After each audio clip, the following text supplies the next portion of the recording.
Assalamualaikum warahmatullahi wabarakatuh. Perkenalkan, nama saya Hardina Rohma. Selamat datang di video pembelajaran hari ini. Semoga kalian dalam keadaan sehat dan semangat untuk belajar ya. Pada video kali ini kita akan membahas sesuatu yang sangat dekat dengan kita, yaitu interaksi sosial. Yuk simak videonya. Kalian mungkin sudah sering sekali mendengar istilah interaksi sosial, tetapi apa sih sebenarnya yang dimaksud dengan interaksi sosial itu? Bagaimana prosesnya terjadi?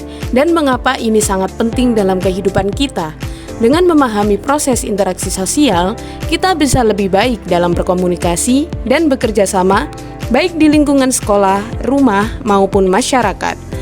Melalui video ini, kita akan membahas apa itu interaksi sosial dan bagaimana prosesnya, mulai dari kontak awal, komunikasi, hingga pembentukan hubungan sosial.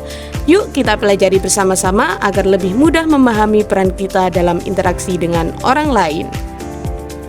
Interaksi sosial adalah hubungan timbal balik antara individu atau kelompok dalam masyarakat yang menjadi fondasi dari seluruh kehidupan sosial kita. Bayangkan saja, setiap hari kita pasti berinteraksi di sekolah dengan teman-teman, di rumah dengan keluarga, atau bahkan di lingkungan sekitar. Melalui interaksi sosial inilah kita dapat berkomunikasi, saling mempengaruhi, dan bekerja sama untuk mencapai tujuan bersama, entah itu tujuan pribadi, kelompok, atau komunitas. Interaksi sosial ini hadir dalam berbagai bentuk dan situasi, menciptakan pola hubungan yang khas di setiap lingkungan. Inilah yang menjadikan hidup kita tidak hanya penuh dengan warna, tapi juga saling terhubung dan bermakna.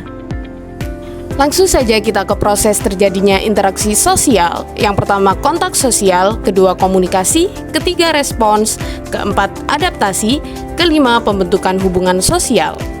Tahap pertama yakni kontak sosial, tahap awal di mana individu atau kelompok saling terhubung atau menyapa. Kontak ini bisa secara langsung, baik tatap muka ataupun berjabat tangan, atau tidak langsung, baik melalui telepon atau media sosial. Tahap yang kedua, komunikasi. Setelah kontak sosial, proses komunikasi terjadi. Ini adalah proses menyampaikan informasi, perasaan, atau ide dari satu pihak ke pihak lain. Komunikasi bisa dalam bentuk verbal atau kata-kata maupun non-verbal seperti isyarat dan ekspresi wajah. Proses yang ketiga, respons. Pada tahap ini, pihak lain merespons atau memberikan tanggapan yang menunjukkan bahwa pesan dipahami.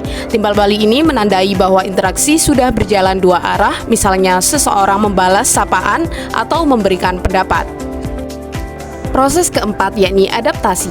Dalam proses interaksi, individu sering menyesuaikan diri atau perilakunya agar interaksi berjalan lancar. Ini termasuk memahami perasaan atau sikap pihak lain dan berusaha agar komunikasi lebih efektif. Proses yang terakhir yakni pembentukan hubungan sosial. Setelah semua tahapan dilalui, interaksi sosial dapat berkembang menjadi hubungan sosial yang lebih kuat atau langgeng, seperti persahabatan, kerjasama, atau kemitraan.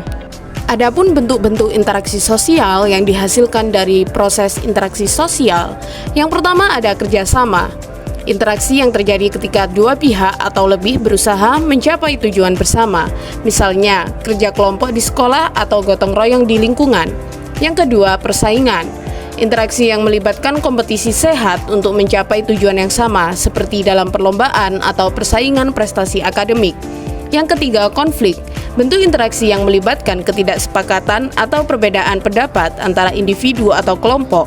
Meski sering menimbulkan ketegangan, konflik juga bisa menghasilkan solusi baru jika diselesaikan dengan baik.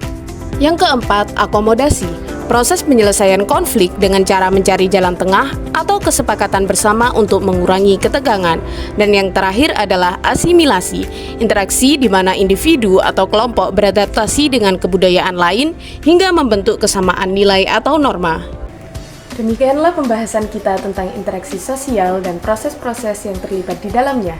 Kita telah memahami bahwa interaksi sosial adalah fondasi penting dalam kehidupan sehari-hari yang memungkinkan kita untuk berkomunikasi, bekerja sama, dan membangun hubungan positif dengan orang lain. Semoga materi ini bermanfaat. Terima kasih sudah menyimak video ini sampai akhir. Sampai jumpa di video berikutnya. Wassalamualaikum warahmatullahi wabarakatuh.